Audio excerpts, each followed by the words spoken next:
how a little virus has captured the whole world into deep panic phase, and how the 7 billion people, along with world's economy, both are equally locked down. It is at the one time a pandemic, and on the other side, it is also the opportunity of the century. It has shaped the global superpower system, and new global strategic order is going to establish along with new economic models. Earlier to this, the world was being ruled by a single country like the USA, who has enjoyed a status of the sole superpower for a century or near to century.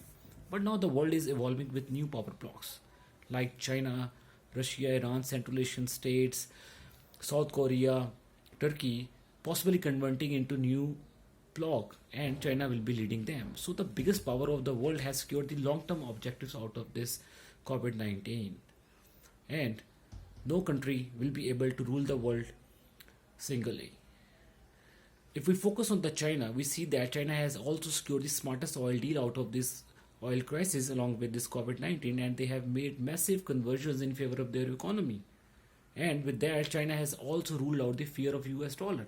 Since the China is the largest dollar oriented economy, as they have the largest US dollar reserves around $3.5 trillion dollar, and the highest US dollar debt receivables and dollar exports.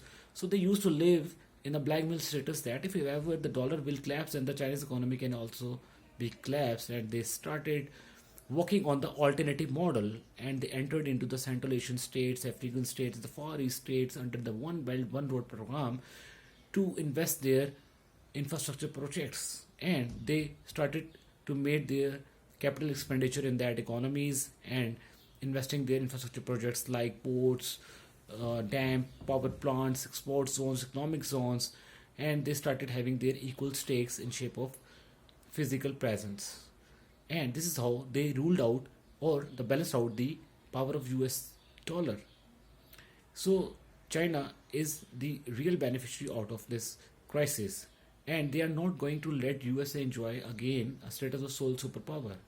Although the USA has secured the smartest bailout package of $2 trillion, which was not possible for the USA without this COVID-19. So the rule of games are changing. Let's see who rules the world. Thank you very much. It was my opinion.